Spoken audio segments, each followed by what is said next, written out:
Hello and good morning from wherever you're joining me. Today's daf is daf 68, Amud B of Masechet Bava Metzia. Bava Metzia. So let's go. Amabai. It means that he's paid as a laborer who is idle from that typical labor. What does that mean? The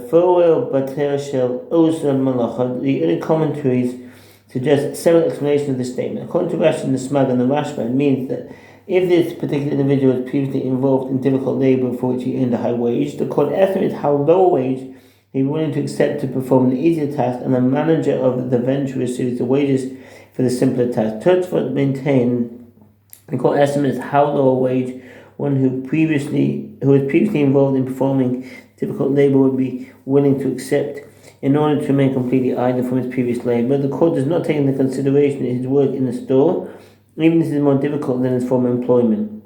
It's all the opinion of the Beis Yosef, the Shach and the Gra. According to the Torah, the court treats him as though he were previously an idle laborer, and they calculate how much he would want to receive in order to be employed in this capacity. A different opinion is that of Rabbi Hananel, which is accepted by most Sephardic commentaries.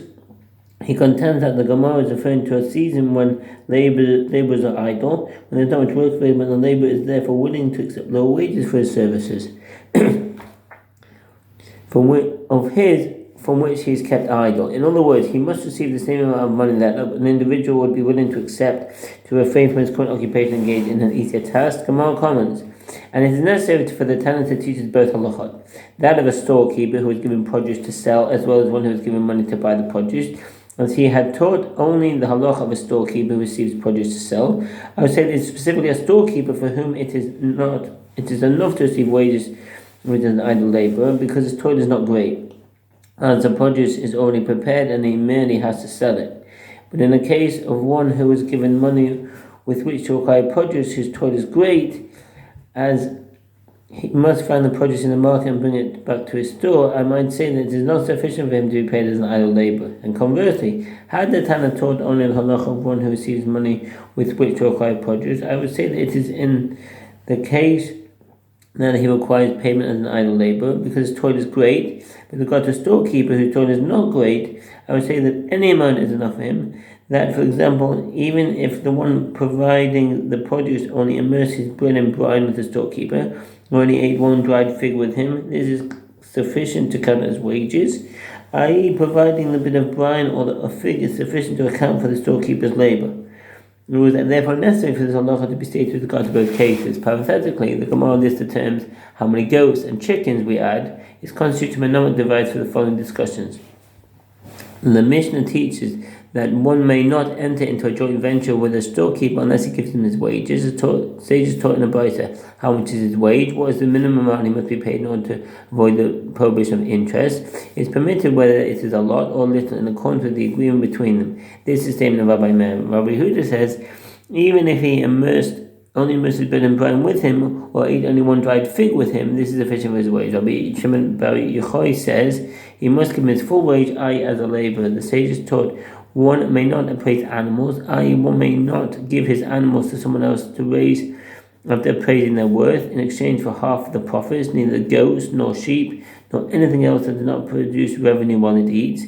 In other words, one may not enter into an agreement that any increase in value over and above the original appraisal of the animals will be shared between the owner and the one raising the animals. Since the animals do not produce revenue for the one raising them, his caring for the animal on behalf of the owner is tantamount to paying interest, as in the Mishnah. Rabbi Yosef and Rabbi Huda says, one may appraise goats for another to raise in this manner because they produce milk, and one may appraise sheep for another to raise in this manner because they are shorn for their wool, and they also have their wool removed when they are washed in water, and they are plucked of their wool by means of thorns, and one who raises them can collect this wood. Consequently, the milk and wool generate revenue for the one raising them, and this can serve as a wage to avoid the prohibition of interest. And the same applies to a chicken that produces eggs while it eats.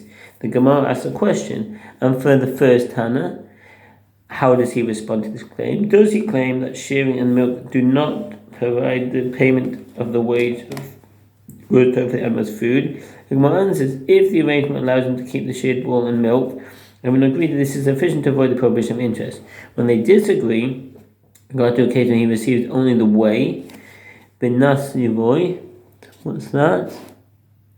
Nasio, way, a term relevant to the cheese-making process, refers to the liquid that remains after the milk has congealed into cheese. It seems that the source of the term is nasav, meaning turned, i.e., which is turned or taken from the milk. In modern Hebrew, nasyov is a term for any liquid that remains after material has congealed and separated from it, like the water left from the milk, and the pluckings, vetoteri, from the goats.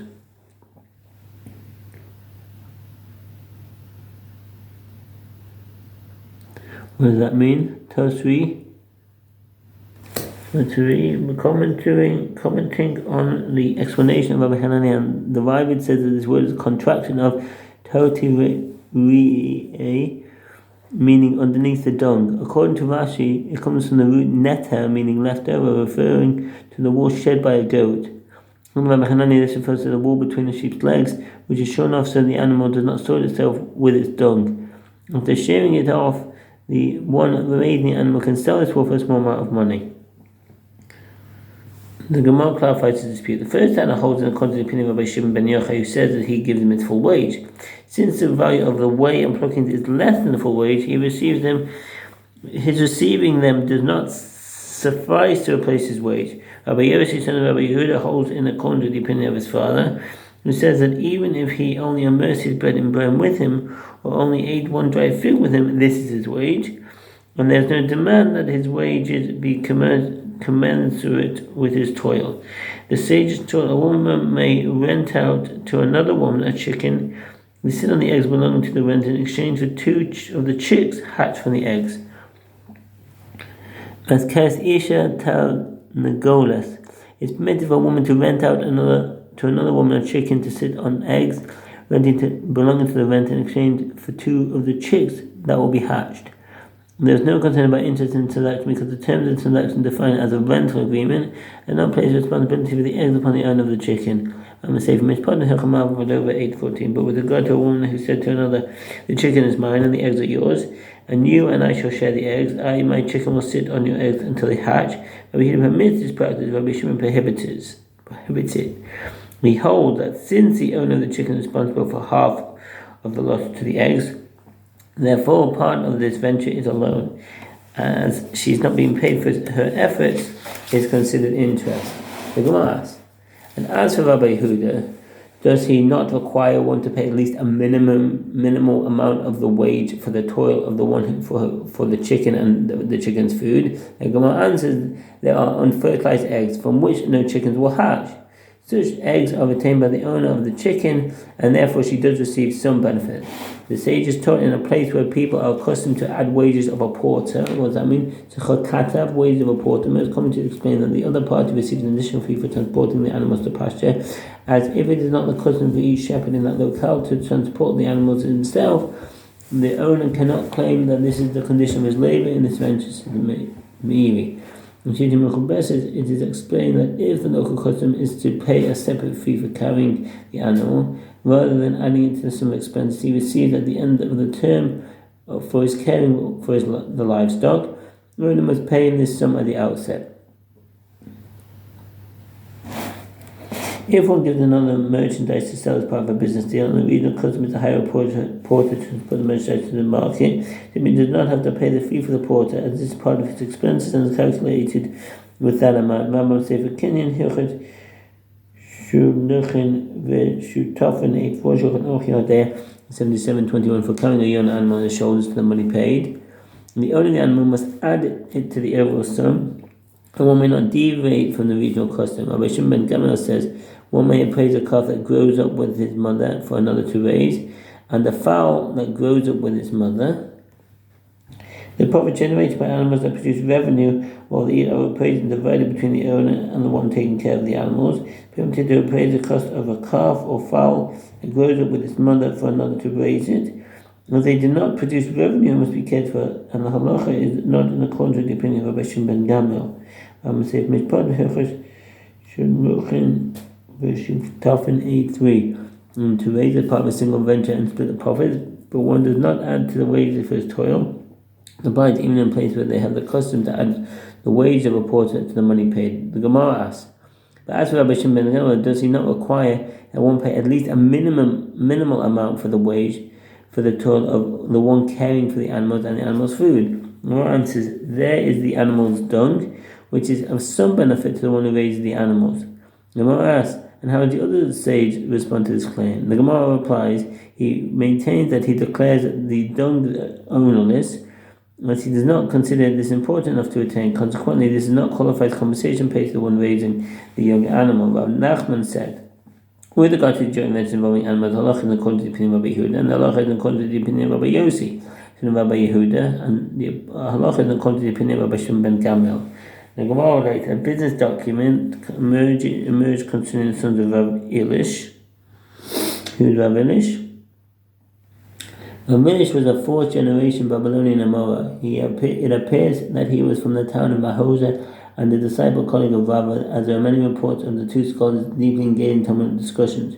Wondrous stories are reported about how he was taken captive and miraculously saved, as indicated him Rav Elish passed away during Rav's lifetime, as it was a venture entered into by the late father, in which it was written that Rav Elish and his partner would share one half of the profit and one half of the loss. Rava said, Rav Elish was a great man. Here business document specified. Sorry, that's number one. Rav Elish was a great man.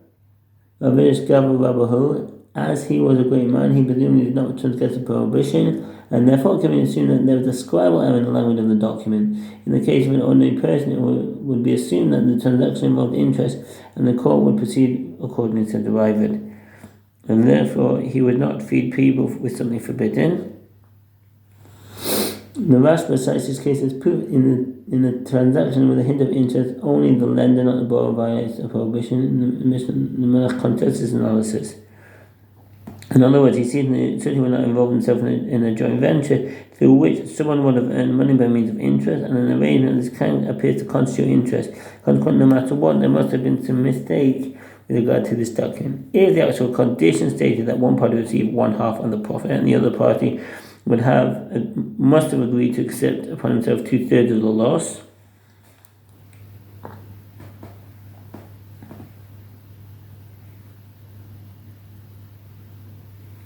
it would be in the document specified that one providing the work will receive half the profits and half the losses. The ruling depends on the circumstances. If the one entered that venture was a great man who would not be suspected of acting improperly, it is assumed that there was a scribal error in drafting the document.